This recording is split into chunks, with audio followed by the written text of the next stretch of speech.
Everybody say,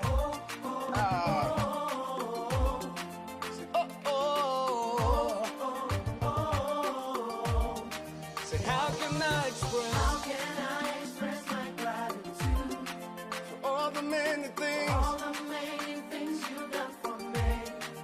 Words are not enough to say thank you. So Lord, you are my everything. You're my everything. How can I express my gratitude? How can I express my gratitude for all the many things you've Father, you done for me, yeah. Words are not enough to say thank you. So Lord, you are, you're my everything. See, I call you Jireh. Lord, my provider. I call you Nisi. You are my banner. I call you Rapha. Hey. You are my healer. Say, Lord, you are. You're my everything. I call you Jireh. Lord, my provider. I call you Nisi. You are my banner. I call you Rapha. You are my healer. Say, Lord, you are. Hello, lovely people, and thank you for sticking around with us for another edition of the Community and the Law. My name is No Recourse. This afternoon, we're looking at a step-by-step guide to getting the no recourse to public fund condition on your stay here in the UK removed. Our resource person and our guest from BWF Solicitors is Charles Asma, lawyer Charles Asma, and he will help us through that. We're live on BWTV and BWF Solicitors at YouTube at BWF Solicitors, so to speak, and Facebook at BWF Solicitors. So join us live now, the Community and the Law.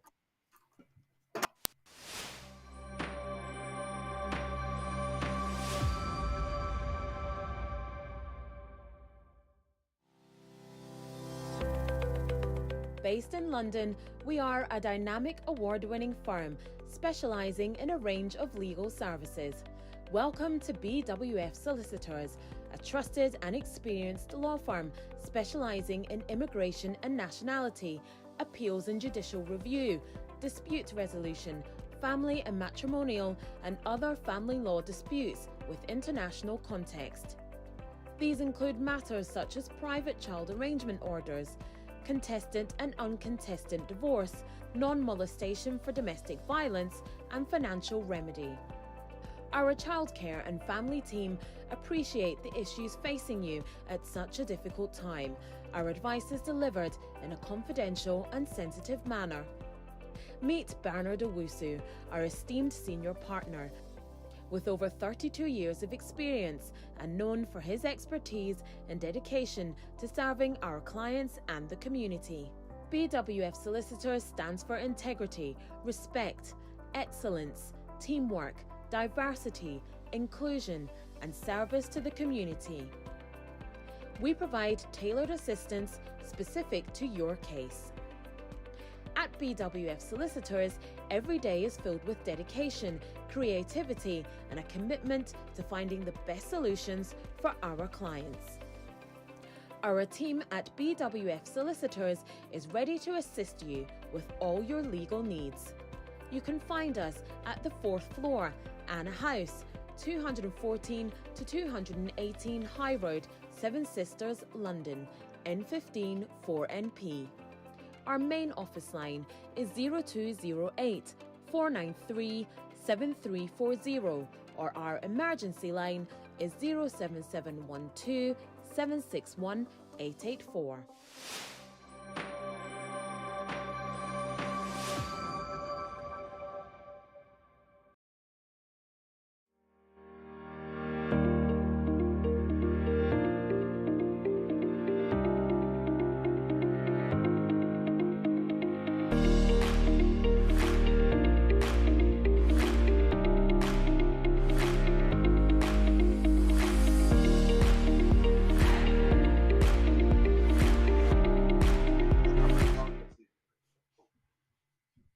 Oh, you clicked on it.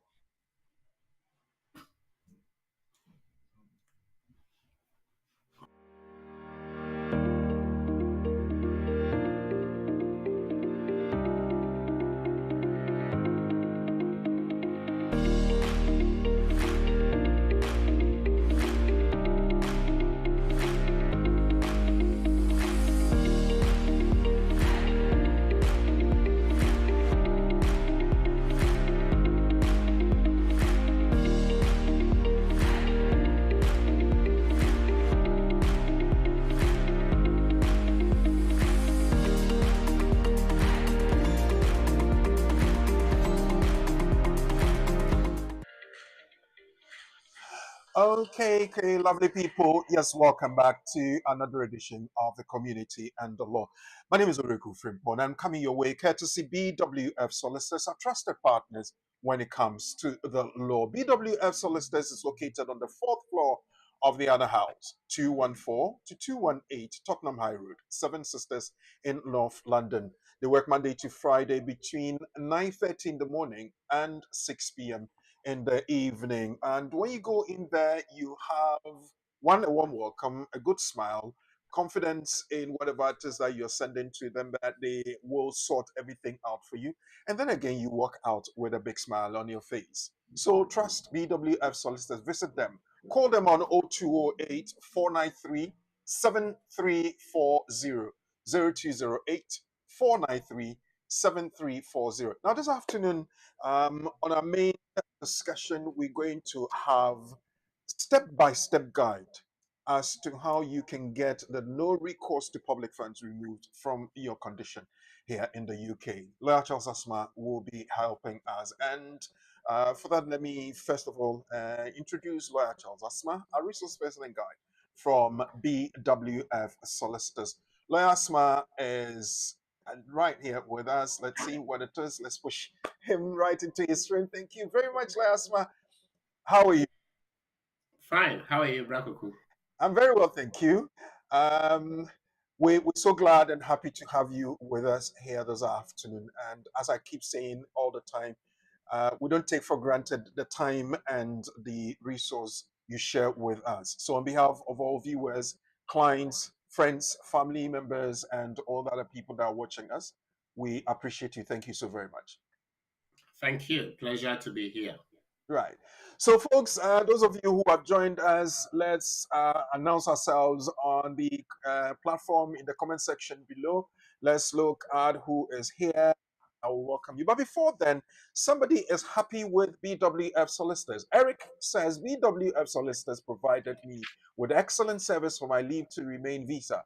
Lawyer Bernard and his team were instrumental in guiding me throughout the process. Their knowledge, professionalism, and attention to detail were commendable. I highly recommend their services to anyone seeking assistance with visa applications. I am gratefully thankful for your outstanding support. BWF Solicitors, I think we shout that, and I would want you to also enjoy that. So visit BWF Solicitors, as I told you earlier on, and things will go very well and right for you. We have entered into a new month, and the month of April is right here with us. We're going to go through that. But in the month of March, BWF solicitors, both in the UK and Ghana, in Accra, so to speak, we have our staff working so very hard, and the lots have fallen on one of our colleagues who has been voted employee of the month. And we're going to say congratulations to our legal assistant, Emmanuel Ampiao. Emmanuel is our employee of the month.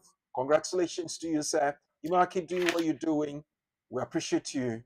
And you know your reward is available and waiting for you. So, yes, Emma, congratulations. You are our employee of the month. Yes.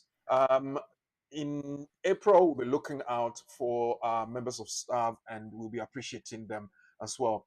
But let's also move on. I am going to give you this, as I do once every month, your rights. All migrants have access to free primary health care. So the question obviously is, did you know migrants in the UK are entitled to free GP consultations and primary healthcare services, regardless of their immigration status? Let's go through it. Let's see. Yes, GP and nurse consultations in primary healthcare are free for everyone, including migrants. Treatments provided by GP and other primary care services are also free of charge. So remember, you can register as an NHS patient or access NHS services as a temporary patient. So then the question is, who is a temporary patient? A temporary patient, by definition, is a person staying in an area for more than 24 hours and less than 3 months. I know those of you who have really followed us, we know that when you're giving a visitor's visa, for instance, it's for a certain period. When Lawyer Charles Asma comes on, I'll ask him about that. So it's saying that if you are in the UK as a visitor, you are a temporary patient when you need to access medical care. And the right is that you have access or you can access um, primary care for free, as it were. Okay, let's move on. Let me give you further details of that. Free GP services. When you are accessing that, do you need to provide any proof or evidence? What are your rights? Let's look at that. Anyone in England, including migrants, can register and consult with a GP for free. No proof of ID, no proof of address, or immigration status is required to register with a GP. NHS guidelines prohibit GP practices from refusing patients based on their immigration status. So know this, if you are refused registration, the GP must still provide urgent treatment for up to 14 days, and this can vary according to your circumstance. The GP must give a written explanation to the patient for refusing registration within the 14 days. And remember, this is a requirement under the Standard General Medical Services Contract and the National Health Services General Medical Services Contract Regulation 2015. Furthermore, let's go on.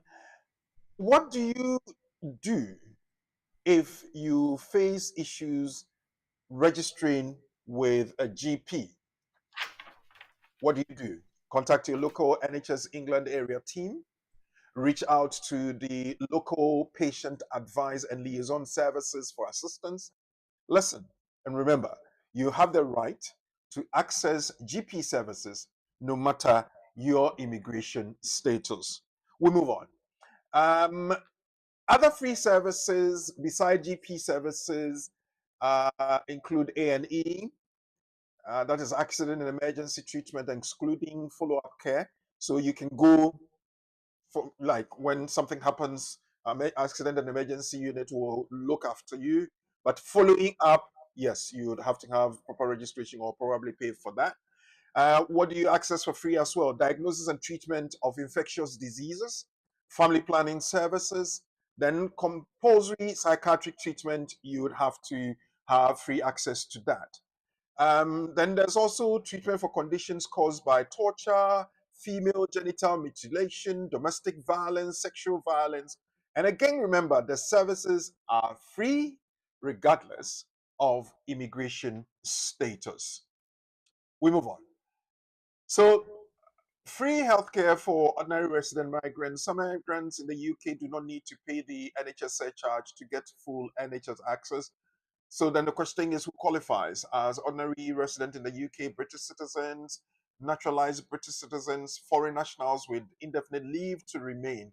If you are lawfully settled in the UK, you are entitled to full NHS care without extra fee. So these are your rights. And as I said, BWF Solicitors is kindly helping us to know these things so we can stay on the right hand side of the law and also make sure that our human rights are respected here in the UK. Laura tells us, well, let me quickly come to you and ask, we were talking about between 14 days and 3 months. Does it necessarily say or mean that such people may be visitors to the UK? So if you can look at that particular Yes, so bit. if we could go to, I think it's slide number 3, maybe. We look at that.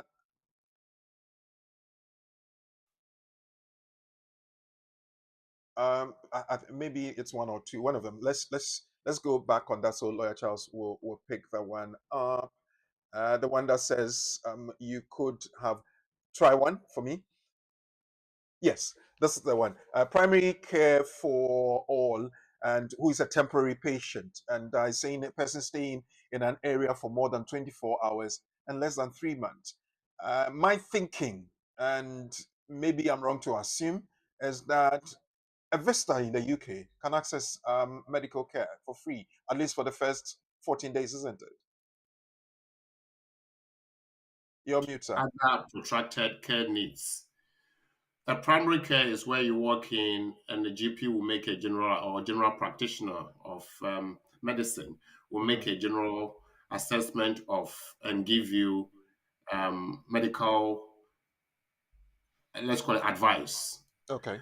Now, at that point, you are not coming for full on treatment. So Okay. you don't go to a GP for treatment. You go for GP for primary care. So primary care simply means that anything that you don't have to do at home, you go to the GP to support you with.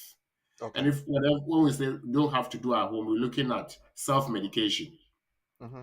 So if you don't have to self-medicate, then a practitioner must tell you what to take. So if you're a visitor, Hmm. anything can happen, and you need medical guidance on Right. how to treat yourself. That primary level of care. And so, even if you're a visitor, you can attend attend a GP practice for primary care. Okay. This is different from where the GP is making a referral for you to see a consultant and so on and so forth. Okay. And so if you're a visitor, normally we say that if you're a visitor, you can't go to a GP, you can't do that. But if you're a visitor, first off, it's not the fact that you are in the UK temporal, but also your human right. Okay. And so on the basis of human rights, you have access to a primary care by attending a GP practice. Ordinarily, the GP practice will have your record so that whenever you come again for advice or for general assessment, they will be able to look at your history and support you. And that's why, in that case, even if you're a visitor, you can have recourse to GP and have a GP registration set up for you. Right. Okay. So yeah, that explains it. And thank you so very much, Lawyer Charles Asma. We will move on and look at our nugget. We've known our rights, so we're moving on to look at our nugget, the piece of information that helps you to enhance your knowledge of the immigration issues and all legal issues here in the UK. So our nuggets 04 is talking about what we brought out earlier in the week. And we're going to get you in on that. And then the question is that did you know you may be entitled to compensation if you are wrongly detained at the airport? Yeah. I know sometimes when you get to the airport for very various reasons, they ask you, stay here. We're doing some investigations. They put you in a room. You stay there for hours on end. Question here is, did you know you may be entitled to compensation if you are wrongly detained at the airport? The Secretary of State has the power to detain and examine every migrant who arrives in the UK at the port of entry.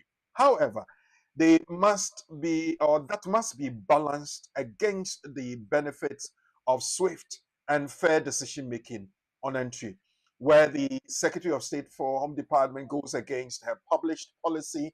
It may render the decision to detain unlawful, leading to the award of compensation against the Secretary of State. This is a case, R. Tazim versus the Secretary of State for the Home Department 2025 case, English and Wales Court of Appeal case 347, really. Lasma, this sounds Thank you good. very much. Yes, thank you very much. So we are looking at a duty placed on the Secretary of State Hmm. to ensure that care is offered to anybody Hmm. as far as the person is dealing with the Secretary of State or the Secretary of State is dealing with the person. Yeah, And here we are looking at a tortious obligation and we are entering into a law of tort where everybody must ensure that other people or others are treated fairly and justly. yeah, What is fair treatment? If you hold my arm, for example, so that I'm not able to move it down to move freely, that is restriction, isn't it? yeah. If that restriction is not warranted, then it's a way of taking away my liberty. Mm-hmm. This is not crime, but it's about the fact that you have not been fair to the other person, taught. So the duty of care to other people here, we are looking at people who come to the UK through the ports. If somebody has been cleared to enter or to come to the UK, they Mm-hmm. have to be cleared again to be able to pass. All right. And that's the entry permit. So you may have the entry to come, which is the visa, but you have to be cleared at the port. Okay. Sometimes the immigration officer will have a reason to do some checks. And for that matter, they have to hold you for a moment. Mm-hmm. That is called detention. So, for the purposes of doing their job, is it lawful for them to detain you? Yes. But is it lawful for them to detain you unnecessarily? That one is no. Okay. So, what is necessary detention and what is unnecessary detention? So, when the detention becomes unnecessary, then the Secretary of State has breached its duty of care to that individual. And that is the area of tort law. That's equity, fairness, justice. So the person has come in. You say that the person should not be able to enter the UK Mm-hmm. because of what you see. So you are finding time to check. All You've right. done your checks and you come back to say that, oh, right, we are okay. And then you say, hold on, let's try something else.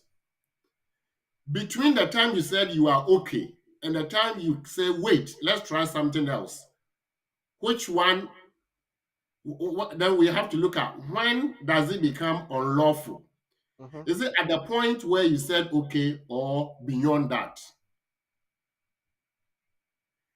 It will be beyond that, isn't it? Yeah. Because at the point you say you are okay, that means you are satisfied. Maybe you check to see whether the family they are visiting is as it is. Mm-hmm. Maybe the reason for entering the UK, all those things you have checked. And you have said that it's okay. Then you say, hold on, for example, you are going to check something else. And the person waits for another hour, 2, 3, 12 hours. Then that extra hours have become unnecessary.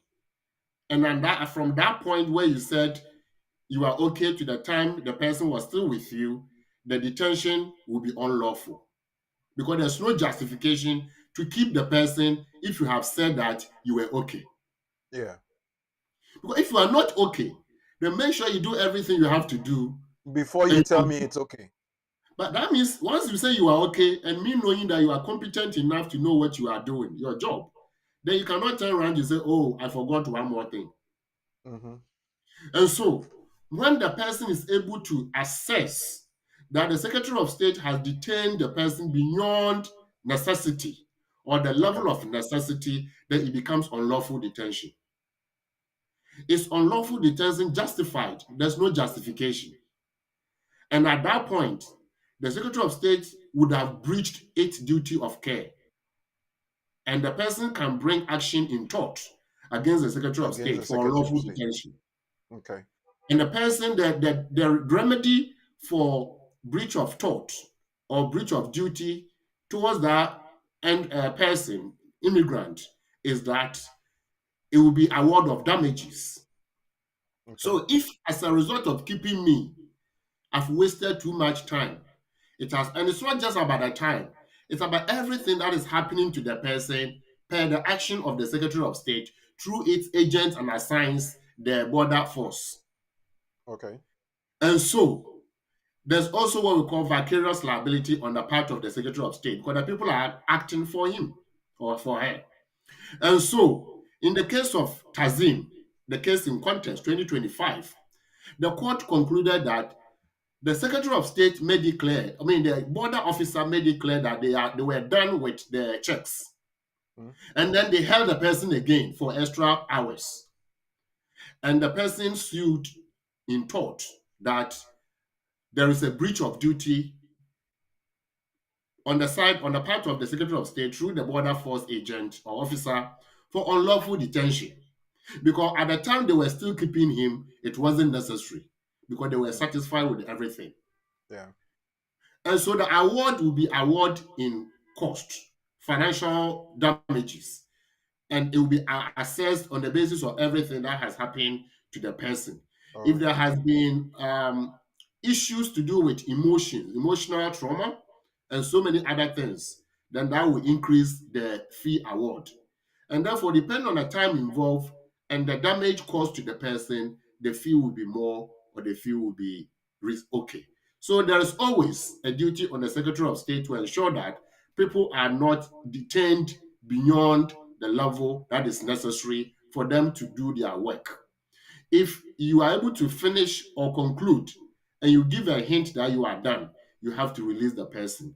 Anything from that point becomes unlawful detention, and the individual has right to bring action against the Secretary of State for that unlawful detention. And it is a court that will make an assessment to award the person damages. That will award damages against the Secretary of State in favor of the person. All right. So you have had the explanation from our very own lawyer Charles Asma, and later on at the tail end of the program, I'll be asking you my usual quiz question. I'll give you a scenario based on this nugget and ask you to give me the option that would be best for a person who would be in that scenario. You're live with us on BWTV, and the program is The Community and the Law. Now, this afternoon, we're going to look at some guidance as to how we can get no recourse to public fund condition taking off your immigration status. Stick with us. I want to say thank you to BWF Solicitors, and after this break, we'll be right back.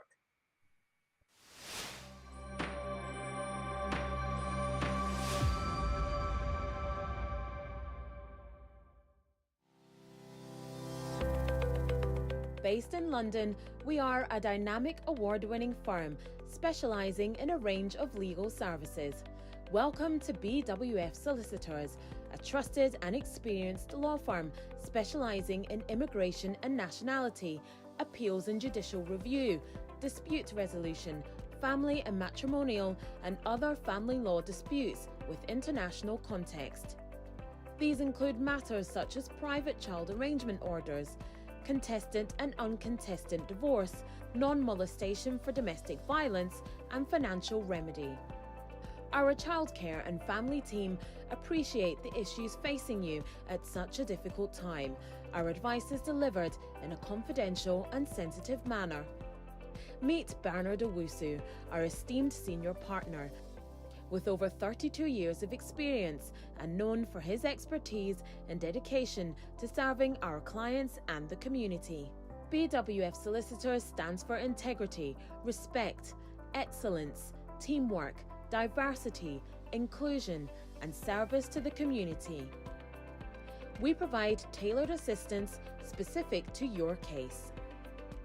At BWF Solicitors, every day is filled with dedication, creativity, and a commitment to finding the best solutions for our clients. Our team at BWF Solicitors is ready to assist you with all your legal needs. You can find us at the 4th floor, Anna House, 214 to 218 High Road, Seven Sisters, London, N15 4NP.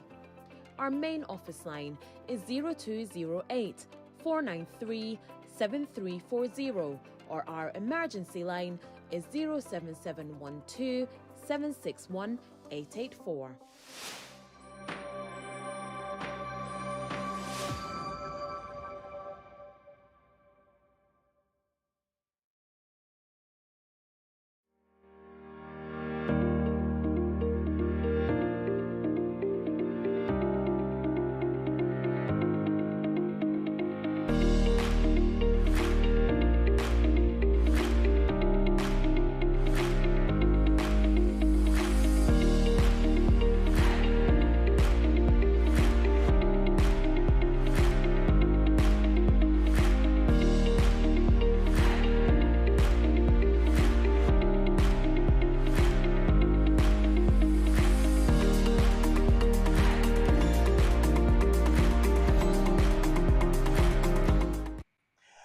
Welcome back, and thank you for sticking with us.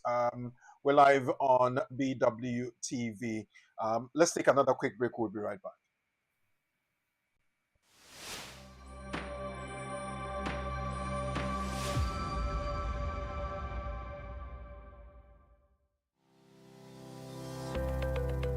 Based in London, we are a dynamic award-winning firm specialising in a range of legal services. Welcome to BWF Solicitors, a trusted and experienced law firm specialising in immigration and nationality, appeals and judicial review, dispute resolution, family and matrimonial, and other family law disputes with international context. These include matters such as private child arrangement orders, contestant and uncontested divorce, non-molestation for domestic violence, and financial remedy. Our childcare and family team appreciate the issues facing you at such a difficult time. Our advice is delivered in a confidential and sensitive manner. Meet Bernard Owusu, our esteemed senior partner. With over 32 years of experience and known for his expertise and dedication to serving our clients and the community. BWF Solicitors stands for integrity, respect, excellence, teamwork, diversity, inclusion, and service to the community. We provide tailored assistance specific to your case. At BWF Solicitors, every day is filled with dedication, creativity, and a commitment to finding the best solutions for our clients. Our team at BWF Solicitors is ready to assist you with all your legal needs. You can find us at the 4th floor, Anna House, 214 to 218 High Road, Seven Sisters, London, N15 4NP. Our main office line is 0208 493 7340, or our emergency line is 07712 761 884.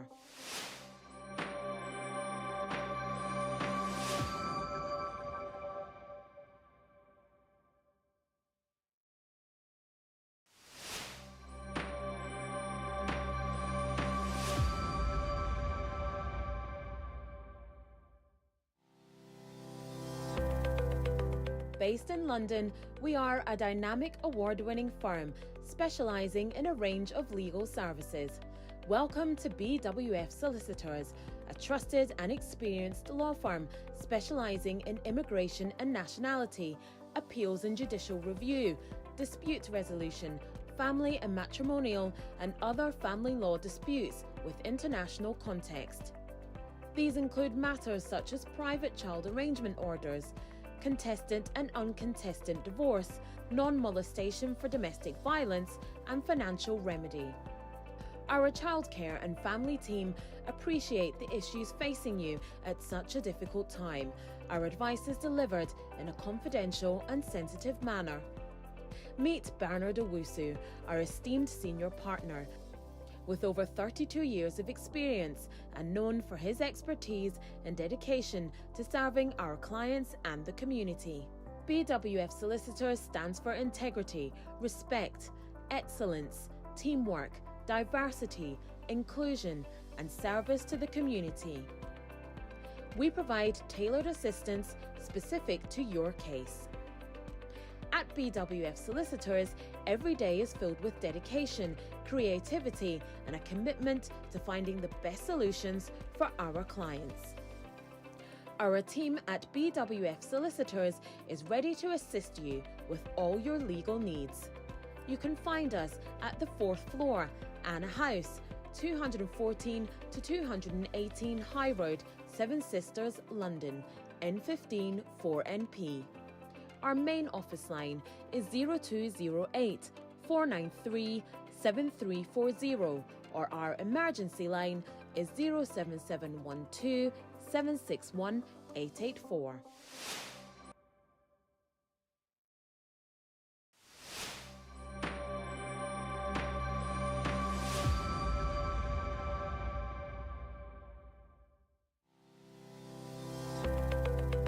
Based in London, we are a dynamic award-winning firm specialising in a range of legal services. Welcome to BWF Solicitors, a trusted and experienced law firm specialising in immigration and nationality, appeals and judicial review, dispute resolution, family and matrimonial, and other family law disputes with international context. These include matters such as private child arrangement orders, contestant and uncontested divorce, non-molestation for domestic violence, and financial remedy. Our childcare and family team appreciate the issues facing you at such a difficult time. Our advice is delivered in a confidential and sensitive manner. Meet Bernard Owusu, our esteemed senior partner. With over 32 years of experience and known for his expertise and dedication to serving our clients and the community. BWF Solicitors stands for integrity, respect, excellence, teamwork, diversity, inclusion, and service to the community. We provide tailored assistance specific to your case. At BWF Solicitors, every day is filled with dedication, creativity, and a commitment to finding the best solutions for our clients. Our team at BWF Solicitors is ready to assist you with all your legal needs.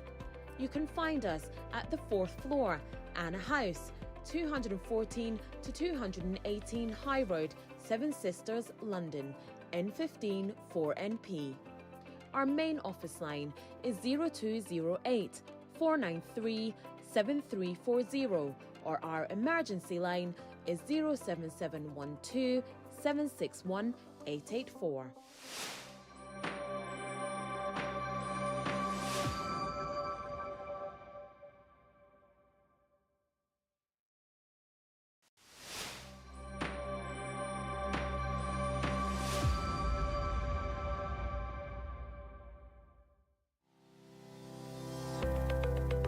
Based in London, we are a dynamic award-winning firm specialising in a range of legal services. Welcome to BWF Solicitors, a trusted and experienced law firm specialising in immigration and nationality, appeals and judicial review, dispute resolution, family and matrimonial, and other family law disputes with international context. These include matters such as private child arrangement orders, contestant and uncontested divorce, non-molestation for domestic violence, and financial remedy. Our childcare and family team appreciate the issues facing you at such a difficult time. Our advice is delivered in a confidential and sensitive manner. Meet Bernard Owusu, our esteemed senior partner. With over 32 years of experience and known for his expertise and dedication to serving our clients and the community. BWF Solicitors stands for integrity, respect, excellence, teamwork, diversity, inclusion, and service to the community. We provide tailored assistance specific to your case. At BWF Solicitors, every day is filled with dedication, creativity, and a commitment to finding the best solutions for our clients. Our team at BWF Solicitors is ready to assist you with all your legal needs. You can find us at the 4th floor, Anna House, 214 to 218 High Road, Seven Sisters, London, N15 4NP. Our main office line is 0208 493 7340, or our emergency line is 07712 761 884.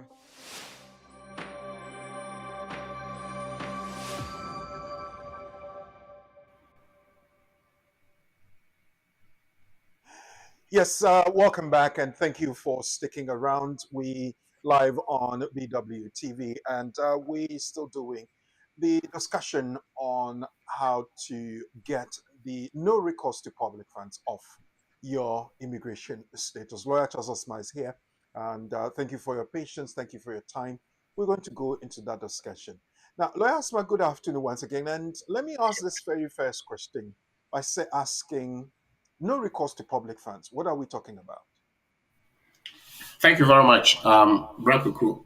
Mm. So the wording there is clear. No Mhm. recourse means no access, and Okay. public fund is state fund. So no Okay. access to state funds if you don't qualify to access or to get it.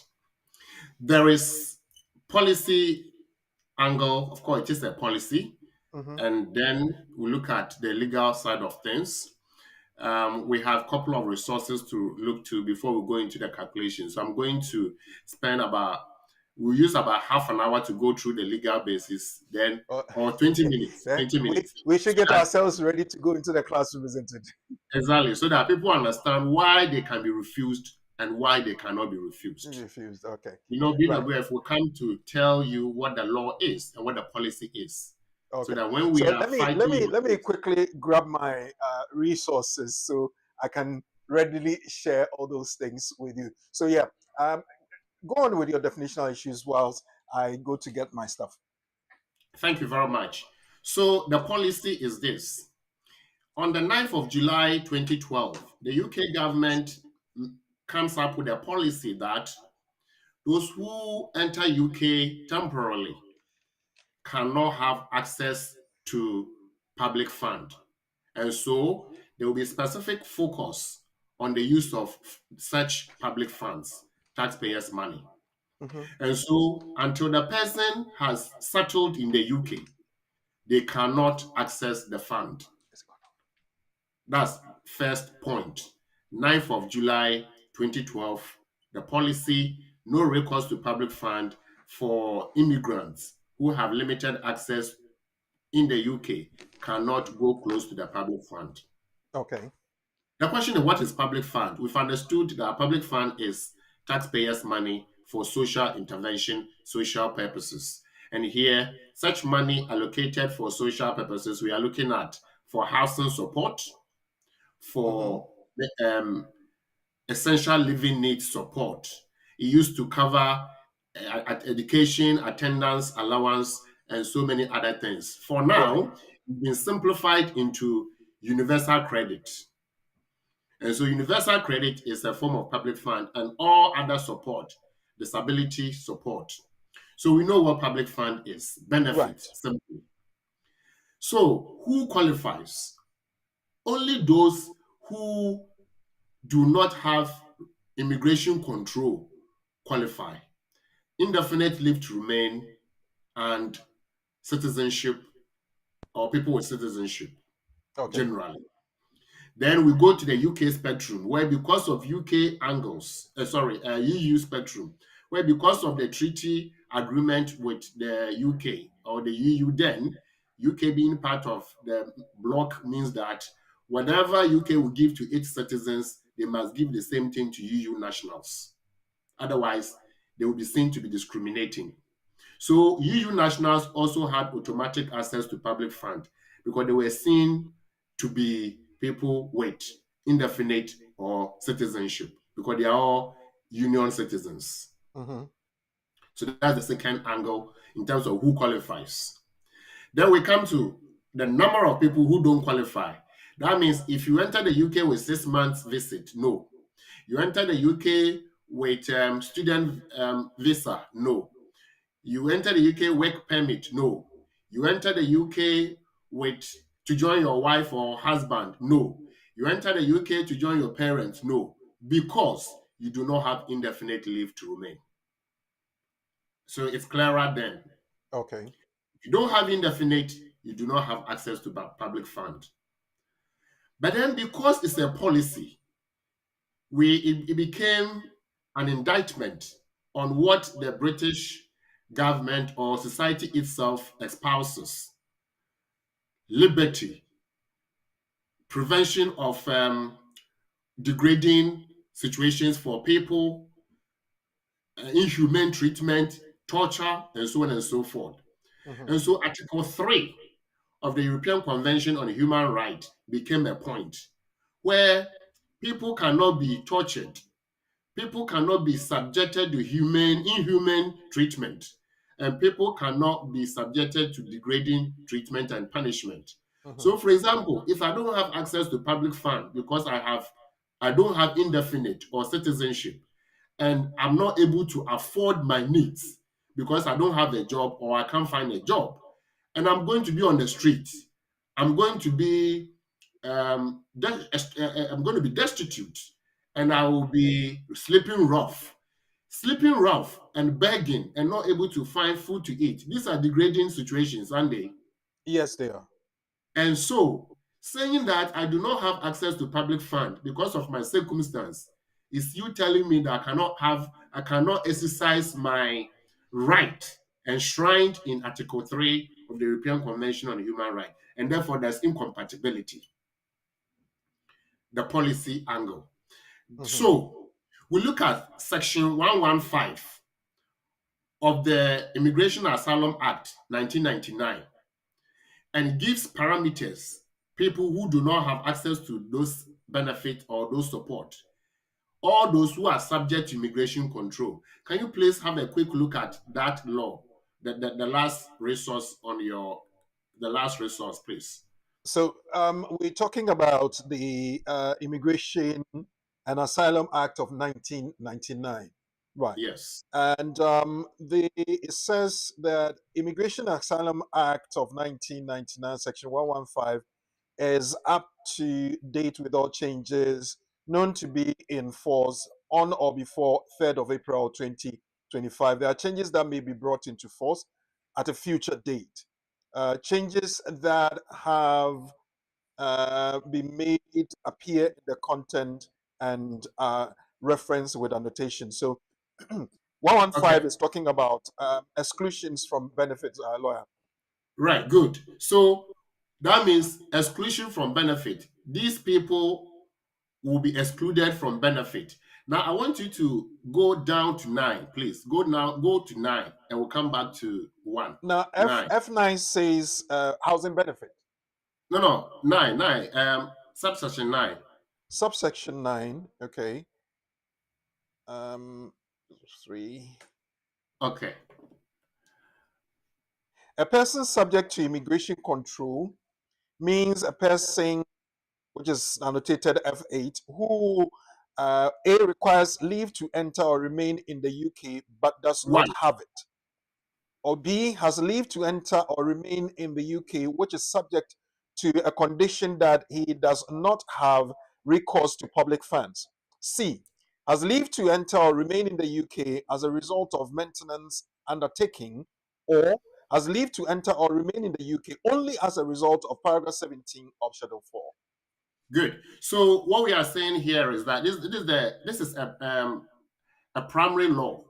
Act Mhm. of Parliament is a primary law, not even a secondary law. This is a primary law. So Okay. Parliament passes a law 1999 to say that Section 115, subsection 9, these people cannot have access to public fund. One, if you enter the UK with an undertaking that you meet the maintenance requirement. And a lot of people enter the UK and they say that they can maintain themselves, right? Mm-hmm. And we show the bank statement and the pay slips, don't we? Yeah. So if after showing all that, you come close to the money, then you are contradicting what you said, the undertaking you took. So Yeah. if you look at C, it says, and those who have undertaken.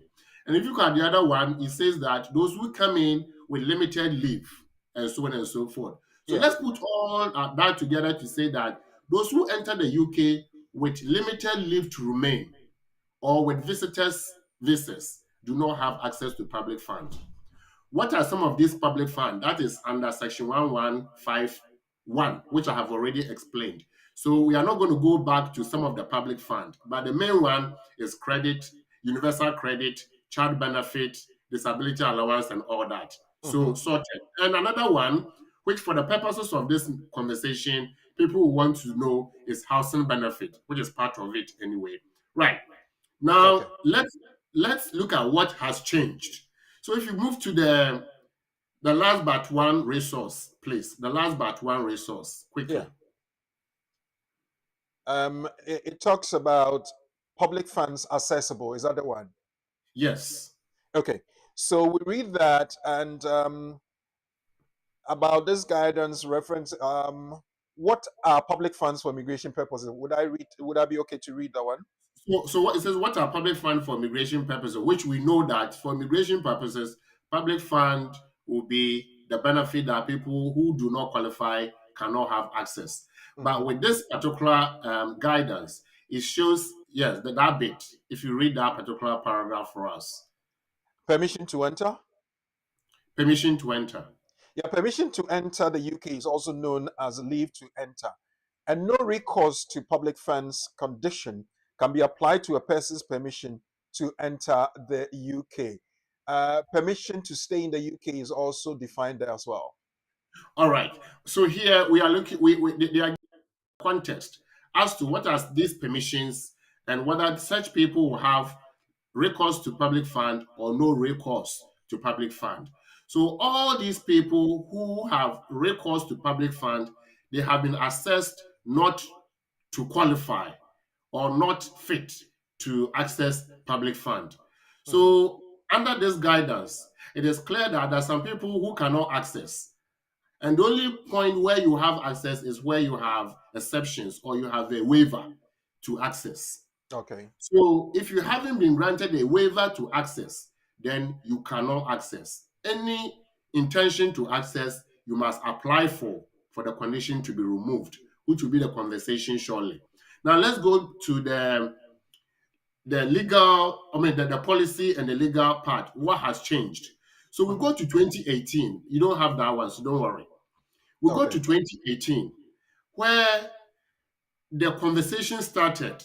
We have civil society groups that come together to assess policies and whether they are working or not, just like we've had with care workers. And they say the Okay. policy is not working, so they have to cancel.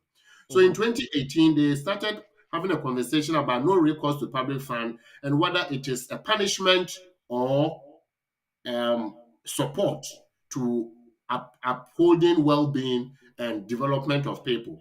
And the conclusion was that it is not meeting its purpose because it appears to be that it has a blanket approach to treating everybody who does not have indefinite or British citizenship.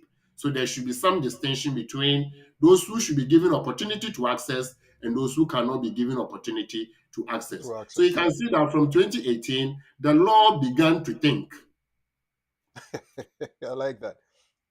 And so after thinking through, it became a point that we have to open it up so that those who have reasons to access can be given opportunity to access.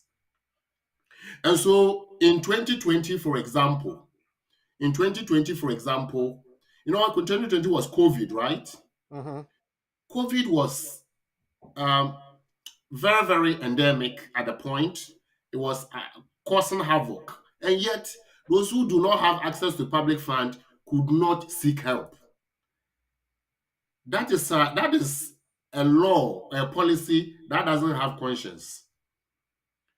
So somebody took the government to court. Actually, it was about a child supported by a friend, legal friend. They took the government to court that why will you have a law that does not have conscience? Yeah. So that everybody cannot access public fund, even if they are going to die. But you same government say that you have subscribed to Article 3 of the European Convention on Human Rights, which says that people cannot be subject to degrading situations. So for not allowing me to have access to public fund and allowing me to die, is it not against my Article 3 rights? Obviously, yeah. And so the case came from the court, and it says that that policy, no recourse to public fund, is incompatible with Article 3 of the European Convention on Human Rights. So then the conversation opened up that all those who can prove that they are in certain conditions or facing degrading situations can Mhm. apply to access public fund. So you realize that 2020, 2021 up to date, there have been a range of applications, a number of applications to have the recourse removed, to have the no recourse removed. Removed. Then we go to 2021. Again, there was a case um, that went to court. And the court concluded the same way as we have in the case of R acting for W versus Secretary of State. 2021 is a case of ST and VW, again, children. First one was a child, this time again, two children, through their legal reps. They went to court challenging the government. And the court concluded that yes, this policy of no recourse is incompatible with Gen 1.11 capital A, Gen 1.111 capital A. Mm-hmm. And what does it say?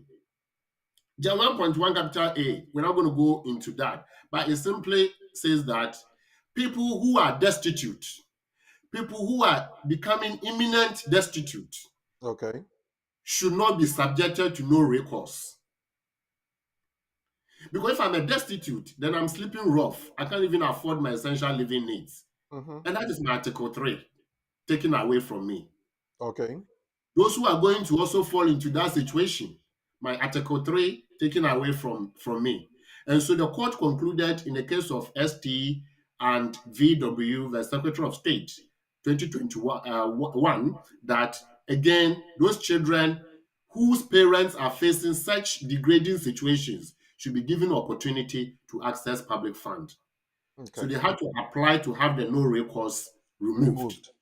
Okay. Then again, the Secretary of State was told that that law of no recourse to public fund does not take the needs and interest of children into consideration. And therefore, it's a breach of Section 55 of the Borders, Citizenship, Immigration and Asylum Act of 2009, and has become something we say all the time, Section 55, best interest of children. So again, court ruled in the favor of removing no recourse or giving opportunity to people with limited leave in the UK to have access. Then again, we go to the case, another angle in 2022. So we are traveling through the time Mm-hmm. to see what has happened. That will warrant our discussion. So in 2022, again, the court ruled that there is danger to Article 3 if the Home Office continue to tell people or everybody not to have recourse to public fund. And so in that particular case, there was an award against the government for damages on the basis that individuals' Article 3 rights have been endangered. Then we are in 2025. So before 2025, 2022, we then look at 2022 again itself, another case in court where children took the government to court on the basis that the Home Office policy guidance, which is called version 16, which says that it will give opportunity for people who cannot afford to access public fund, has been breached or has not been followed. And so the decision to continue to have no recourse for some people is unlawful and also in breach of Section 55. So in 2025, we are having a conversation that now that we know that people can apply to have the no recourse removed, how do we do it? What are the step-by-step guide? That means even though the government says you can go for it, it is not easy that they will say, take it if you're not able to do your job properly. So, in a sense, what it is that you would have to assess yourself to see whether you qualify under any of the conditions or the thresholds. Then you can do or make an application to get that removed officially. Question then is, why don't they then cancel the policy altogether? Because my Section 3 rights, or Article 3 rights, so to speak, I think that's the right expression. Article 3 rights allow me to enjoy these benefits if I can contribute to the pot, can't it? But what does Article 3 say? Article 3 says that nobody should be subjected to inhumane, degrading situations and torture. Mm-hmm. The word is subjected. Okay. So the moment I do something to put you into that situation, that is where your Article 3 will be engaged. Okay. So the Secretary of State will only engage your Article 3 if they say that, one, they won't let you have it, even though you don't have it yourself. Right. What it simply means that if you cannot afford your needs, and the government is restrictive on giving you access to the port to be able to access your needs, then Article 3 will be brought into question. Okay. But what about those who can afford? Has that got to do with the Article 3? If you can afford, Well, if I can afford, I don't even need to ask the question anyway. yeah, so if you can afford, that means it's not like you are sleeping rough. Mm-hmm. It's not like you can't eat 3 times a day. Yeah. It's not like you can't wear clothes. Mm-hmm. And so these 3 basic needs, if you can afford, then you don't need government to buy for you. Okay. But So in determining who can have it removed, it's not just a given, but you have to apply and it will be assessed. When they do the assessment, they can tell you, no, you can afford, so we won't give you. yes, so if you look at the case law from 2020 to 2022 and even up to date, the conclusion is that it is means tested. And so Okay. if you can prove it, you are likely to get it. All right. Then I am thinking that in the steps and the guidance that you're going to take us through next, the means testing criteria will come in, and then you would have to prove that you can't afford. You don't just tick boxes, but you have to prove that you can't afford. Would that be right? Yes. So the caveat here is that if you're a visitor, this is not for you. This is for those who have lived to remain in the UK Mm-hmm. beyond visit. Okay. Live to remain in the UK beyond visit. Visit. So you are living in the UK as a student. You have no recourse to public fund. Mm-hmm. If it is the case that your Article 3 and that of your okay, so let's look at something unique here. All the cases that have been to court, who do we see in there? A child. A child, yeah. You see a child. And so where there is a child and the child well-being is affected, then it is likely for you to make a stronger case. Mm-hmm. As opposed to if we're only dealing with adults. Adults, right. It doesn't also mean that if you're an adult without children, you cannot apply to be Apply for assessed. the thing to be taken But away, yeah. the presence of a child in such an assessment makes the case stronger. It adds extra points, literally. Okay. Well, Right. so yeah, folks, then let's get ready, get our pens and papers ready. We're going to look at the steps that we need to take. What do we need? What documents do we need? What questions do we have to answer?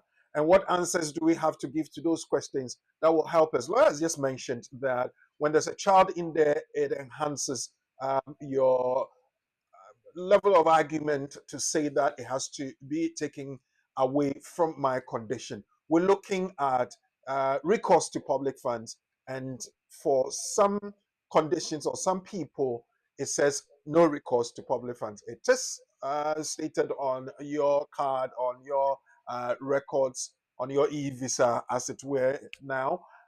But can we get it removed? The answer is yes. How? We're going to the next after this.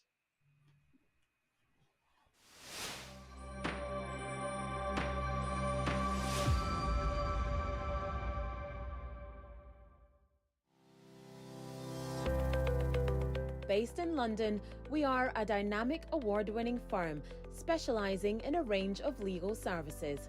Welcome to BWF Solicitors, a trusted and experienced law firm specialising in immigration and nationality, appeals and judicial review, dispute resolution, family and matrimonial, and other family law disputes with international context. These include matters such as private child arrangement orders, contestant and uncontestant divorce, non-molestation for domestic violence, and financial remedy. Our childcare and family team appreciate the issues facing you at such a difficult time. Our advice is delivered in a confidential and sensitive manner. Meet Bernard Owusu, our esteemed senior partner. With over 32 years of experience and known for his expertise and dedication to serving our clients and the community.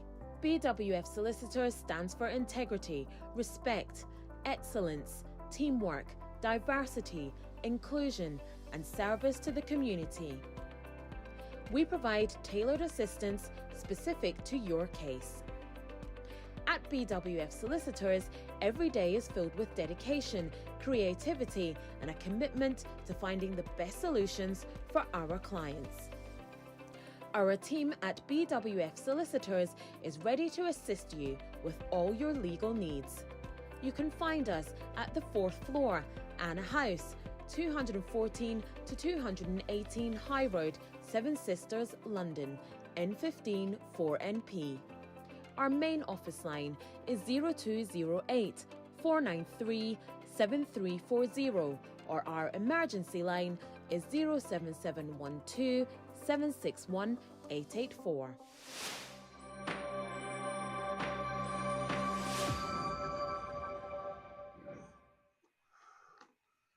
Welcome back, and thank you for sticking around. Is the community and the law, and it's brought to you by BWF Solicitors. As we have just stated, visit them and get your case and situation addressed.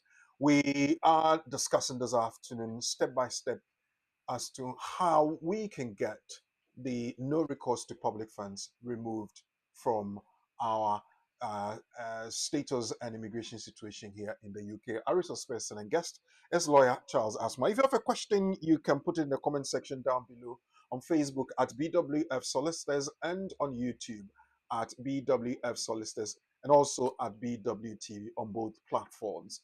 Or you can send us a text 07399208468. But when the lines are active, you can also call us on 0208 493 7345.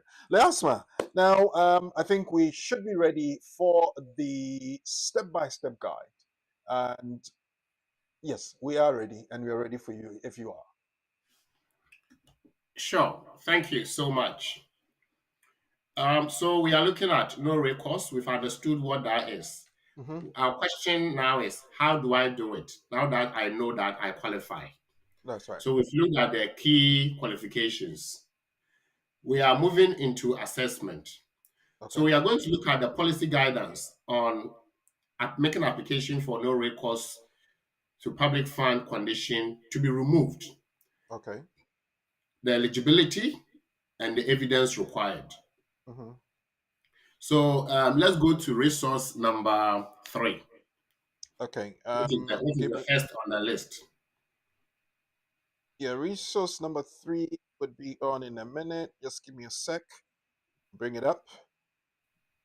Resource number 3, Immigration and Asylum Act 99, sorry. The no recourse to, that's the first on your list. Number 1 on your list. Right. So it's talking about eligibility, which we've gone through. And then it has the second evidence you should provide. Good. So we are going to go through the evidence, which will take us about 10 minutes. Then we'll look at how to apply the evidence to your fact. Okay. So 6 months bank statement for all accounts held by all members of your household. Even these, those belonging to children or ones that are rarely used, these should include an explanation of any significant or a regular transaction or regular transactions, really. Full stop. So let's break this down because this contains a range of criteria. Right. 1, it says all, right? Held by all members of your household. It's a bank account held by all. Mm-hmm. So it didn't say some bank account. It says 6-month bank statement for all members bank of the account. household. Yeah. So somebody will say, all right, that it says that 6 month bank statement, I have 10 accounts. Okay, I will use one. That is in Mm-hmm. my favor. It is not what is in your favor, it is what is on the record. That's right. And the record here, we are looking at your own bank statement, your Mm-hmm. spouse or partner bank statement, that is if you are with your spouse or partner, Mm-hmm. your parents' bank statement if you are with your parents, and the child's own bank statement. Somebody will say, oh, but the child is just savings, but that is a child account. So I That's right. usually will ask people, how many accounts do you have in the world? That is my question to them. Mm-hmm. And they will say, oh, okay, I have 10. And I say, if you have 10, that's what they want to know. You can't pick and choose. Then after that, I will ask them, how about your child? How many accounts? Mm-hmm. Then anybody else in the household, how many? Because the point is all members of Members the of the household. household. Yeah. So if you're a single mother, it's just you and your child or you and your children. Mm-hmm. But if you're a single mother with a spouse, then you, your spouse, and your children. So let's assume that you have one. You have current account, you have savings account, and Mm-hmm. you have saving account. Some people even have three savings account. ISA, ISA, that, all of them. These are all bank account because they have bank account numbers. Yeah. So you have three. You have two children. They have two, making four plus yours, seven, right? Mm-hmm. You have your spouse. He also has two. So that's nine. And you have another one in the corner, making 10. And I'll come to the corner ones. The corner ones are the online ones that we think they are nothing, but they can be picked up. They For can be picked example, up. Yeah. Revolut, Monzo, Sterling, There's one wise. Wise, all these are accounts because they can find them by Okay. just using your details. So that is question. That's point one. Let's assume that you have three accounts. That means 6 months for each of them, Mm-hmm. and that is the point. All right. Then the next one, what does The it next say? one says recent pay slips accounting for at the last 6 months. Again, pay slips. Whose pay slip? Yourself, the one making the application, isn't it? But yeah, while making the application, what about household, family members?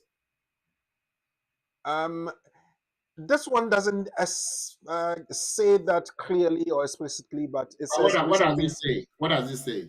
It says recent pay slips accounting for the last 6 months. You know, the Okay, first one says 6 months bank statement for all accounts held by members of your household, even those yeah, belonging to children or ones that are rarely used. clear.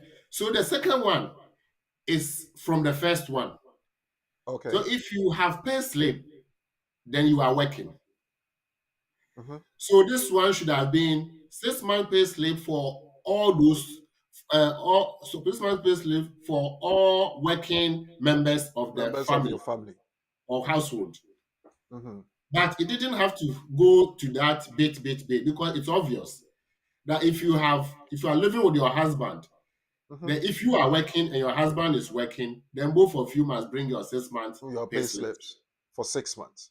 for 6 months. If you have a child who is also doing part-time, then you have to add it. But we assume that children under 18 may not necessarily be working. They might just be Okay. doing voluntary work. And so the pay slip is likely to be the mother and the father or one of them, depending on who lives with Is the child working. Okay. Then or the working. next one says breakdown of monthly monthly income and expenditure. So what comes in and what goes out? So here, in simple terms, income and what? Expenditure. Expenditure. Home office will call it your income and your outgoings. Okay. So when I pick your bank statement, I want to see all the money coming in. Some people are doing susu, which is called informal credit groups, credit union, whatever.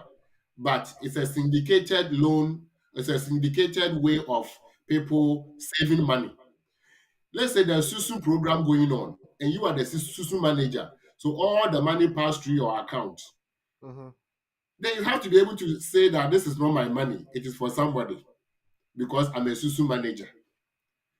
Because all the caseworker wants to know is where is this money coming from? Coming from, and where is it going? Where is it going? Imagine somebody who will say that I always pay £100 to Cancer Research UK because I'm kind-hearted, but I cannot afford my own needs. Well, uh, I'll leave that comment there. But obviously, if my conscience tells me that even if I earn a little, I should share, why should I be Yes, punished for that? For I them agree, to but the conscience then will tell you that doing that means that you have cared for yourself first. okay, Yep. So do, that's that point. the So good book says, "Do unto others as you want them to do unto you." we are dealing with immigration rules. Okay. We are all faithful people, but we are dealing with the rules. And the Mm, rules say prove that the money you are giving out is part of your essential needs okay. spending. Okay. So they are looking at frivolities, giving once you are in trouble. So once they assess and they see that money is going out, but you can make a case that this money is sent to your parents for their bills, medical bills, and whatever, then that Hmm. is where morality will come in. Okay. Because morally, you should look after your parents, Your even if you parents, are yeah. not Hmm. able to care for yourself. It should be there for your parents. And on that basis, you make a moral case for you. But not when you say people are coming to me for help and I give them. I gave to John, I gave to Junior, I gave to this, I gave to that. Then they will say that all those people should also be able to come together to help you And to help survive. you in the time of need. That's what the book says, good book says, right? Hmm. Uh-huh. So you see, it's critical because we are looking at step by step. Right. So once you pick the application to submit for it to be removed, you are clear that you have about 80% chance. Mm. If it is weak, then you know that it's going to be turned down. Okay. So we've checked, we've done the ins and outs, and we realized that let's look at the first point. You have done the assessment, and Yeah. your income is equal to your expenditure. What does Hmm. it mean? Then you don't have anything to say. And But in the case of emergency, you'll be in trouble. are we looking for money from the government to save? Obviously, no. So if Obviously, if no. if you have enough coming in and it covers everything that you need to pay, then you don't have a problem. So then can you go begging the government to give you a chance? No, but you earn enough. Exactly. So step one, you do your assessment. A is your income, B is your outgoing. Is Hmm. A equal to B? Hmm. If yes, don't go further because they will tell Okay. you that you are okay. You are not destitute Okay. and you are not going to be destitute in the next 12 months. Unless you say A is equal to B. However, I'm going to be made redundant because there's redundancy process ongoing. Yeah. A is equal to B, but I'm going to go through maternity and my money will go down. A is equal to B. So the first one is A equal to B? And the second one is, will A be less than B shortly? Hmm. If your income is going to be less than your outgoing shortly, Shortly. then you fall into So the criteria. potentially you could be a destitute person. Exactly. Imminent destitution. Then we go to the next one. Is A less than B? Hmm. Now, if A is less than B now, it means you are destitute. You can Yeah. afford your outgoings. But the question, that is why we now want to see whether these outgoings are things you should bother about. And that's why Okay. we are going to take the outgoing list. We see food there. Is food okay for us to accept? Yes, because you need to survive. Hmm. Clothing, you need to wear clothes, so fine. Shelter, you need to pay your rent, fine. Hmm. Telephone, yes, you have to be communicable, even though you are destitute. You should be able to make calls to look for a job, right? But if yeah, to look for a job, if you have a medical situation and your GP wants to Very contact good. you, they need to contact you through your Good. telephone. Good. So telephone cost will not be a frivolity, it will be essential. Okay. We come to exercise, grooming, your hair, your going to the gym, entertainment. Are they necessary? Now let's stretch the policy argument. Somebody will say, if you don't, you can, if you can't afford, why will you go to the gym? But I'll go to the gym to be able to stay fit so that I don't fall into sickness, which will be a Hmm. burden on the state. And for example, it be a medical situation where your doctor would advise you have to be exercising, so you need to go to the gym.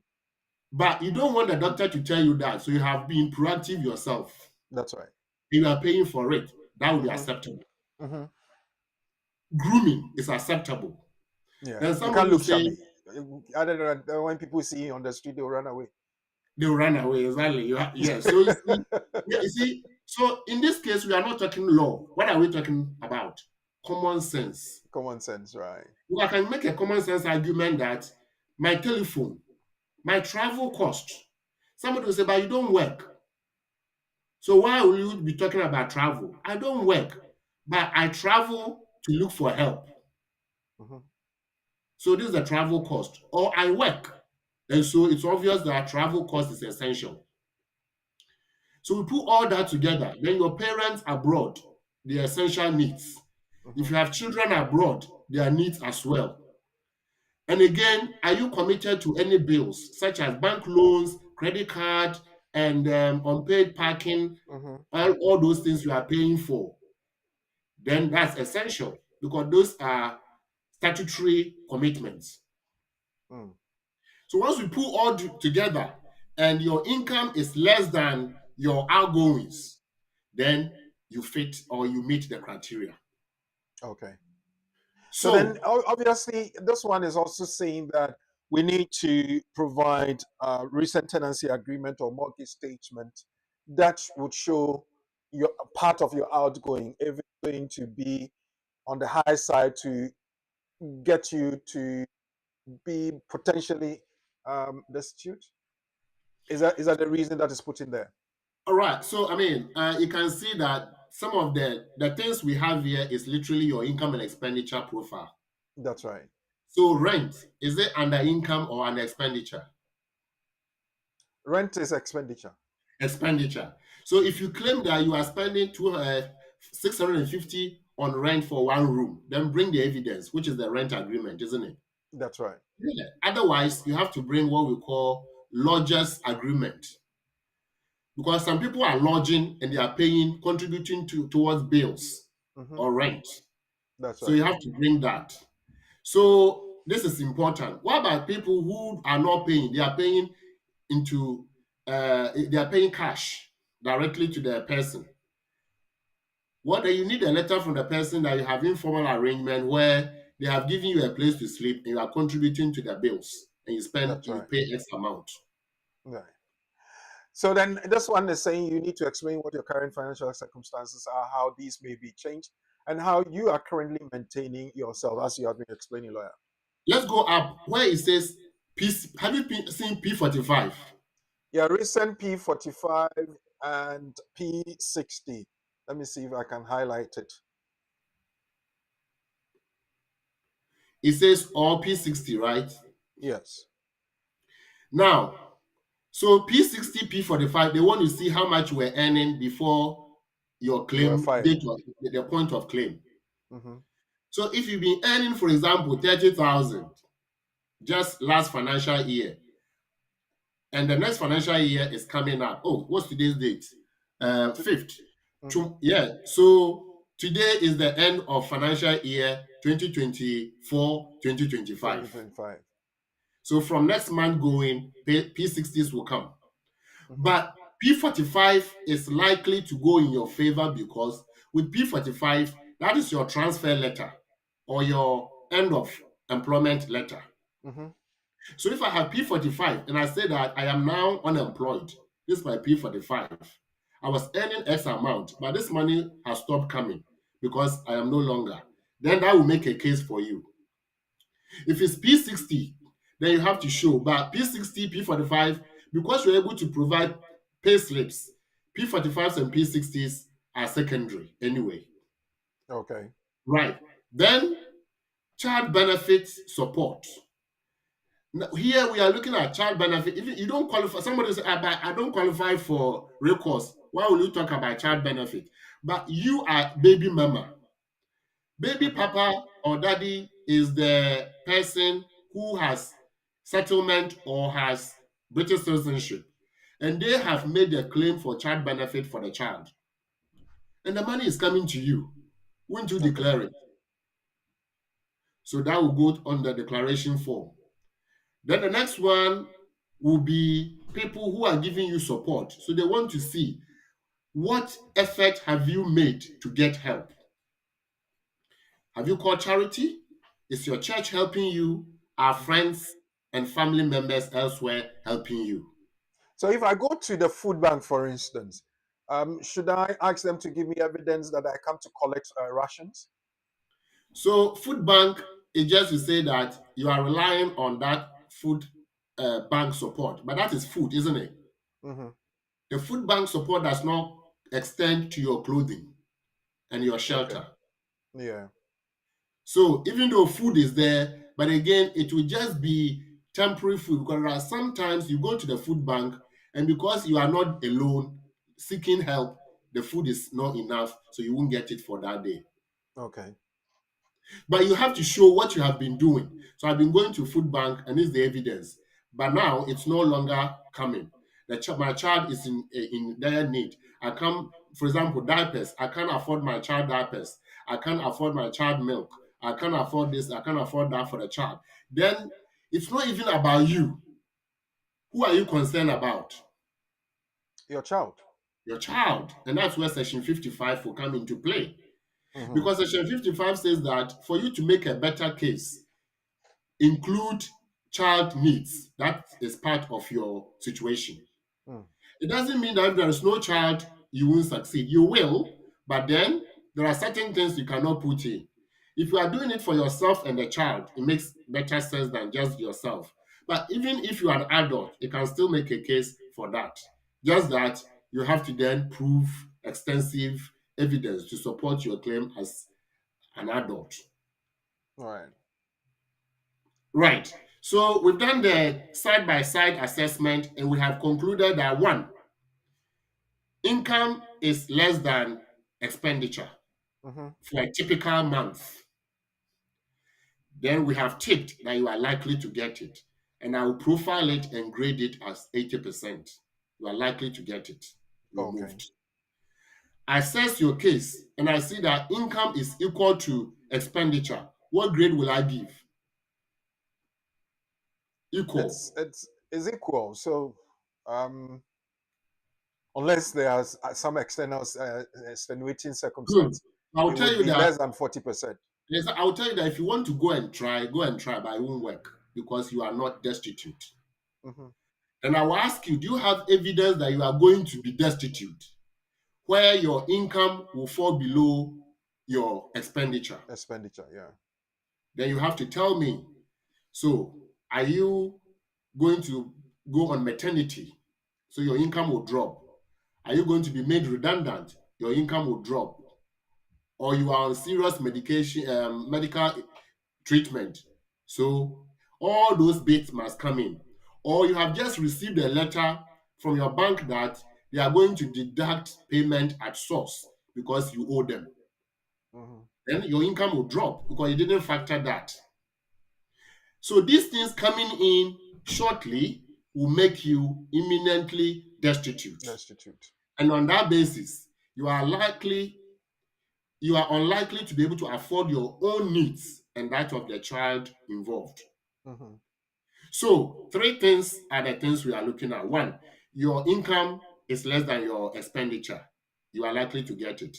Okay. Number two, your income will be less than your expenditure because of what is happening to you now. You're also Mm-hmm. likely to get it. Anything short of that, you are unlikely to have it removed. Okay. Right. So we have made the definitions. We, as we show on there, the child's welfare is taking exceptional circumstances, requirements to change conditions, time frame for assessing the request. This one is saying no service standards apply to the assessment of whatever you qualify to change the conditions attached to your permission. Case workers will make reasonable efforts to decide your request promptly, especially if it involves a child or you are street homeless, disabled, or otherwise in vulnerable circumstances. So then my question is, how long does it normally take? So let's deal with the substantives before we go to discretions. Okay. So the substantive is that there's no standard time. Okay. What does it mean? I'm going to put it this way, but in that, yeah, Mm-hmm. more or less, a beggar has no choice. Has no choice. You bring it to us whenever we are ready. We'll deal with it for you. Mm-hmm. So this has nothing to do with I'm going to try, unless of course there is danger of death or some extreme hardship. Mm-hmm. Then you have to take another step to have it expedited. So you say there's no standard time. Okay. And so whenever it's ready, they will. But case workers are advised to do what? To make reasonable efforts to decide promptly. What it means is that this is where I will rely to support my client. I will say that if after, say, 3 months it's not coming, I'll say that the reason for this is to avert hardship. Mm-hmm. I'm aware that the policy has no standard time. However, I'm equally aware that caseworkers are reminded of the need to deal with such things promptly. Mm-hmm. 3 months is beyond normal. Can you take action? So then you issue a PAP, a pre-action protocol on that one, isn't it? Yes. Okay. Or you make a complaint. Right. Right. Okay. And they're saying you can get help completing the form online, but I would advise you to speak to a reliable lawyer, a lawyer who knows what they're doing. And I recommend BWF solicitors to help you deal with that.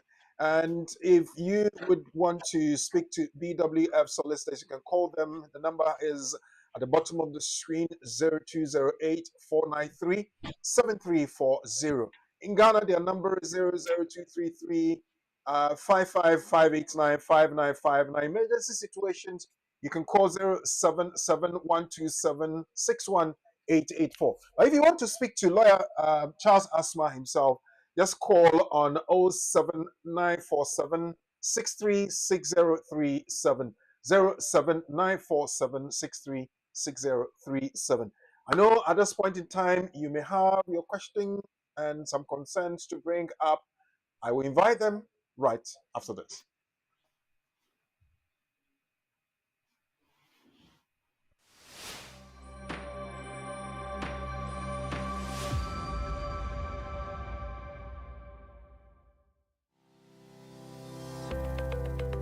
Based in London, we are a dynamic award-winning firm specialising in a range of legal services.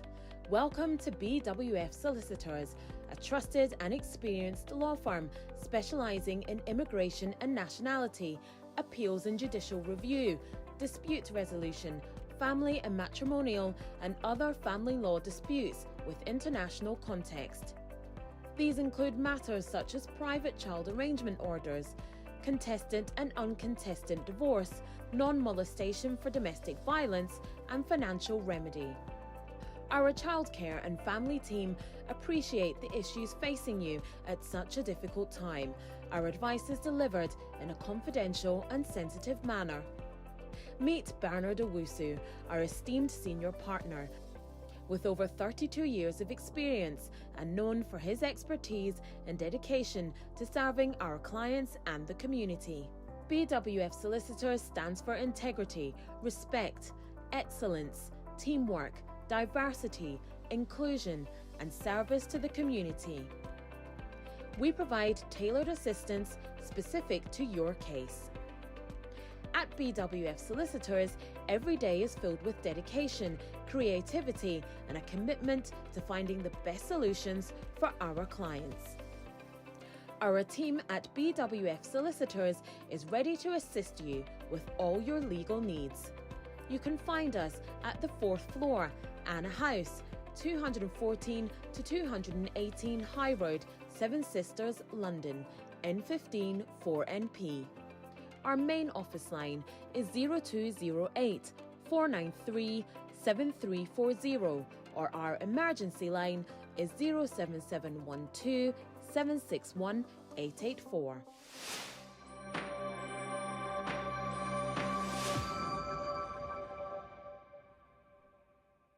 Yes, welcome back and thank you for sticking around. I mentioned that we had a nugget, something I needed you to know. So I want to quickly look at that. Then I'll give you the scenario and your advice on what would happen in that situation. So let's pick up the nugget and see what we talked about. I read to you, and by courtesy of BWF Solicitors, I said, and I asked you, did you know you may be entitled to compensation if you were wrongly detained at the airport? The Secretary of State has the power to detain and examine every migrant who arrives in the UK at the point of entry. However, that must be balanced against the benefits of swift and fair decision making on entry. Where the Secretary of State for Home Department goes against her published policy, it may render the decision to detain unlawful, leading to the award of compensation against the Secretary of State. And that's this case, Artazim versus the Secretary of State for Home Department 2025, England and Wales, England and Wales Court of Appeal case number 347. So then I have this question to ask you. And there's a scenario that I'm going to bring up and ask you a question about it. Let's pick that one up.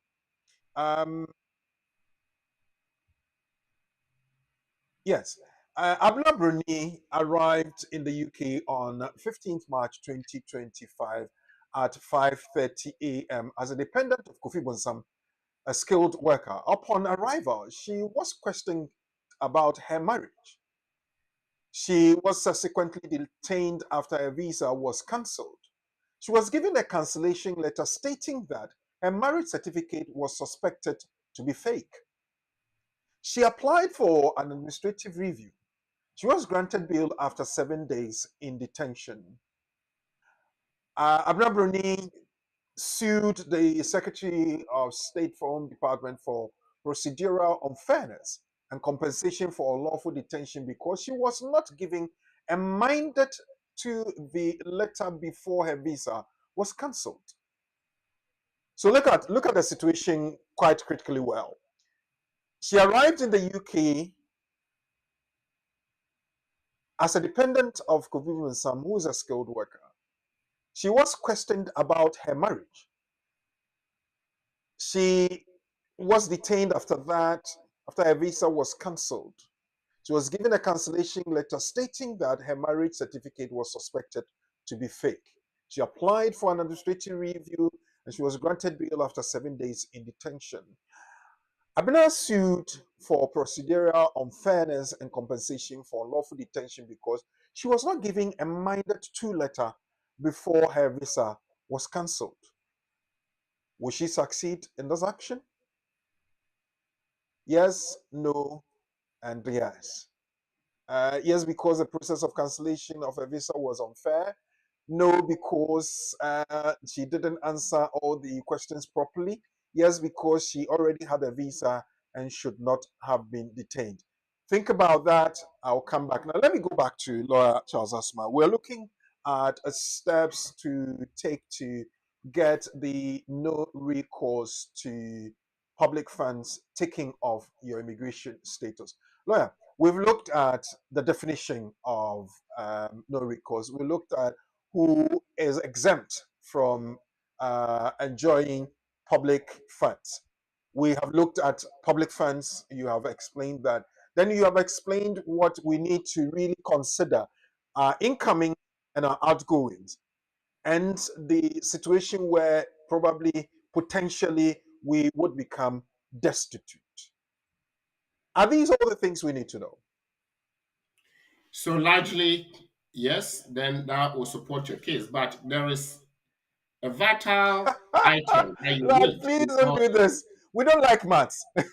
yes, but you can see that to be able to make a comparative analysis of your income and expenditure, Yeah. you must be able to know the numbers and see where the numbers favor you. Okay. And I mean, whenever somebody comes to me for fee waiver or no recourse condition removal, I pick my calculator Okay. and I say, let's do the maths. Whether your income will be less or more or equal. Okay. We list all of them. I will do punch, punch, punch, total. Punch, punch, total. A equals to B. A minus B equals to whatever. Then I say you are likely to win, you are likely to lose, whatever. Then a decision will be made from there. Also, so in this case, when you have done the figures, when you have done the comparison, when you would have told the person whether they could qualify or not, when the Yes, person has understood the definition of destitution, the definition of public funds, what they can apply for, what they cannot apply for, and all that, the decision is this is what your situation is. You can go ahead because you have a chance of winning. You may have to stop because you don't have a chance of winning, and the person will have to make that decision, isn't it? yes. And that is what we do. We always assess your case and give you merit threshold in terms of chances. There's something called realistic prospect of success. Okay. If there is realistic prospect of getting it removed, then we go forward. If there's no realistic prospect based on what we see, then it is possible that you have to go back and do your job properly and come back. So wait for another 6 months or some time to come back. Because if, for example, your bank statement is open to public use and there's so much flooding in, Mm-hmm. you can't say they are not yours. So you cannot make a case out of it that, oh, Out of yes, it. not mine. Somebody came to me some time ago and said, oh, I'm doing 2 jobs. And I say, I've seen in on your bank statement that you are doing 2, 3 jobs. There's another one. So 4 jobs. They say, oh, this one know me. I said, there's nothing called know me. Only you can use your NI to work. Right. So you can't say this is not me. This If is it's not not me me, now. then Once you somebody appear is on using your your statement with your name on it, then exactly. it's you. Then if somebody is using your thing to work, go and report them That's so right. that they stop. Otherwise, you can't say it's not you. And because of that, that may go against you. So somebody like this, they have to wait till they have become destitute or imminent destitute, where the income has gone down and Mhm. expense stays the same, or the expense has gone up and the income is staying the same. Then So per the the question I calculation, would obviously ask following this is that um, if I apply the first time and it doesn't succeed, when imminently or my circumstances change, or imminently I may become destitute, can I do the application again? yes, there's no limit as to how many applications to put in. If Okay. they refuse the first one, somebody will say, how long will it take for the first to be refused? Hmm. Remember the case, the policy says that there's no time limit. However, That's right. Yeah. uh, they will make prompt assessment as they are required to make and come to you. So give and take 3 months, 4 months, okay? You some people get it before, some after. If it's delaying unduly, we chase it. But the key thing is if you are rejected once, you can go again and again and again. And again and At again any until. point in time, you have to show that you meet the criteria. Then again, I'll ask the various things that we need to show. Your income and expenditure for your income and expenditure for 6 months, your bank statement for 6 months, your pay slips for 6 months. You show your tenancy agreement that shows how much is going out, and you prove all the expenditure and the rest of it. Do all have to come together once, or I can use, say, my bank statements and my expenditure outline for that rather than bringing everything in place? So if I have my pay slips, I can use that alone, or I should combine all the rest that have been stated. Thank you. Who stated all the others? It's in the guidelines today. So we have to follow the guidelines. That's a lot. But you want it. Yes. There's a reason they want you to prove it. Who will prove the case? Me. So you have to follow the long list. So I can't even say I have, if there are 6, I can provide 5. Wouldn't that be enough? Yeah, but the point here, there are 2 crucial bits. The income aspect, you have bank statements and pay slips. The bank statement will corroborate the pay slip income. Mm-hmm. There are certain incomes you can't. For example, your child's father is giving child maintenance or some support. That one, it will show that money in your account. You have to explain where it came from It came from. and the fact that it has stopped or is going to stop. Okay. But bank statement, let's say you have your bank statement showing that ABL Limited paid you, say, £2,000. And we can see the trend every month, ABL. The Mm-hmm. question is, what shows that ABL pays this money? How do you prove that bit? Mm-hmm. Pay slip, isn't it? Yeah. And you can't say that ABL doesn't give you pay slip. Fine, if ABL doesn't give you pay slip, we can then make a case that there's no pay slip or the pay slip cannot be accessed, and so this is showing it's from ABL. Okay. But otherwise, the more the better for you. When we go to the expenses, again, the expenses you have to show that you owe money, and that's why they are taking £100 every month. You are owing this, you are owing that, there is this, there is that. All the bills you have, including after school club for your child, including child, whatever, everything had to wait. Mm-hmm. Sometimes you may not have the evidence, but it will show on the bank statement that will highlight and explain or annotate it. But Okay. when you have the evidence, it's better because the caseworker wants to see evidence, proof. Okay. Well, folks, I think the advice is clear, and we are assured that when you visit BWF solicitors, they will give you expert advice. They will tell you, in fact, they will do the assessment with yourselves and weigh your chances of success.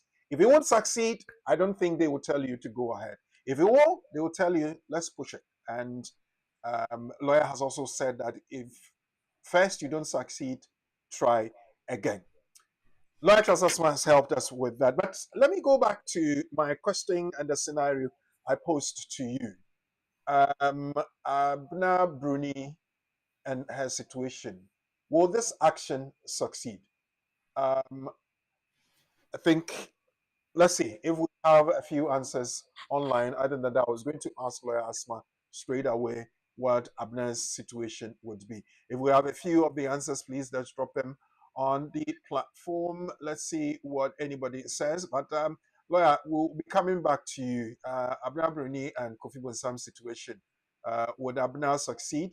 Vida says yes, because she already had a visa and should not have been detained. That's Vida Ama. Priscilla says number 2, no, because she didn't answer all the questions properly. Okay, let's pick up another one. Emmanuel Pia says yes, because the process of cancellation of her visa was unfair. The next one, we have Susan Morgan, who says it's number 3, yes, because she already had a visa and should not have been detained. Okay, for lack of time, let me go to Lawyer Asma. Lawyer, if I said Abner's situation, she will succeed because X, Y, Z, what would be the correct answer for Abner to just get her to be satisfied that what I'm putting in would either succeed or not? Yeah, so can we take the question, and there's something that I want us to pick Okay. to conclude where we are. This is the No, not question this one. itself, right? Yeah, No, okay, this yeah, no. this one. It says Abner Bruni arrived in the UK on 15th March But 2025 at 5:30 a.m. as a dependent of Kubu and summer skilled worker. Upon arrival, she was questioned about her marriage. She was subsequently detained after her visa was cancelled. She was given a cancellation letter stating that her marriage certificate was suspected to be fake. She applied for administrative review. She was granted bail after 7 days in detention. But she went on to sue for procedural unfairness and compensation for unlawful detention because she was not given a minded to letter before her visa was cancelled. So, okay, so there's something that it says that she claims that she wasn't given the minded to cancel. Yeah. What does the rule say? The rule say that if you suspect that somebody has obtained visa wrongly Mm-hmm. by deception or any other means, and you Mm-hmm. intend to cancel, put them on notice. Yeah. And that's the procedure. If you don't do that and you go ahead to cancel, even though you've canceled, the person will turn around and say you didn't do your job properly. And so You didn't treat me fairly. there's always the need to tell them that we intend to cancel, which is minded to cancel Mm-hmm. notice. And so on that basis, we are looking at the fact that she cannot, the Secretary of State may be right to cancel, but the fact that they didn't follow their own policy, it would have been improper within the rules. Mm. And so the answer will be number one. Well, as we have it, the answer is number one because it wasn't. Can we put it back on so people will know what the thing? Yes, because the process of cancellation of a visa was unfair. She was not giving minded to cancel letter, and that procedurally was wrong. Well, it's been a very interesting discussion this afternoon on step-by-step process of getting your no recourse to public funds condition taking off your immigration situation. Lawyer, as our tradition demands, what did we actually look at? Thank you very much. So just to add to the answer to our nugget, Mm-hmm. so first was the procedure to cancel. But even though the procedure was wrong, there's something they did to this person. They detained her, right? Yeah. So it is not even just the cancellation, but the fact that the person has been wrongly detained. Okay. And so compensation will be not for the cancellation, but the detention. Because you can't detain somebody if you haven't told them why you are detaining them. Right. And so you tell me that you are canceling it, you cancel it, and you ask me to go home by calling me to be detained, to prepare me to go home. To go But home. you didn't do certain things, and so you also not be right to say that you want to do this or that. So remember, this is based on the nugget itself, where somebody will be wrongly detained and the person will get compensation from the government. And this is a particular case. You are detained because they said you have used deception. They didn't tell you that. They canceled your thing and they arrest you to detain you. But Mm. is it fair? We say no, it No. is not. Okay. Now, our conversation today has made us to know that you can apply for no recourse to public fund condition on your visa to be removed. All right. In doing so, you have to show that you qualify, in that you have limited leave to remain with no recourse. We are not talking about visitors. We're talking about anybody else. Then you also have to prove that you have not been able to meet your essential living needs. So you check your income, you check your expenditure, all your bank statements, all your bank accounts, your children and anybody in the house, you have to put them together. And 6 months of each bank statement, including savings account, including the ones that are dormant, bring all together. You assess against the expenses every month for yourself and for your household. If the expense is less than the income, your chances are very, very limited. If the expenses are more than the income, your chances are high. If the expenses are equal to the income, but things will change and the income will drop, then you have to point it out. That even though it is equal now, it's going to be lower than my expenditure from tomorrow going because of things that are likely to happen. Again, you have to show that the expenses are normal expenses, not extraordinary expenses that you can avoid. And so, if they are not your essential expenses, you will be unable to claim them to offset against your income. Remember that all the money in your bank account or on the bank statement will be deemed to be your money. And so, if somebody is putting their money into your account because they want to save money through you, or you are saving their money for them, the caseworker will not think that you are just somebody's money keeper. They will think that the money is yours. So bear in mind that before you are ready to do this, everything is on point and everything points to you, so you can make a stronger case. Where you have a child involved, it makes the case easier because the child needs will be paramount. Where there's no child, and you have to prove that as an adult you are destitute or you are going to be imminently destitute. This is the conversation for today. Thank you. Well, thank you so very much, Lawyer Charles Asma. You have been so gracious. And I keep saying that we don't take it for granted at all because your Saturday afternoon is often time taking. And we say thank you. And thank you to BWF Solicitors for the kind support and the education we give to the community. So, on behalf of the production team, I would want to say thank you very much once more, Lawyer Charles Asma, and to the senior partner, VWS solicitors, Uncle Ben, to Auntie Cynthia, and all the members of staff and the lawyers at BWF solicitors, both here in the UK and in Ghana. And to you out there, thank you very much. Without you, we wouldn't have had a program. And on the basis of that, I want to invite you to come join us again, same time next week on the same platforms at BWF Solicitors on Facebook and at BWF Solicitors on YouTube, and also at BWTV, both on Facebook and YouTube. So we have another encountering edition. Professor Day, Emmanuel, Sheila, Ankara, and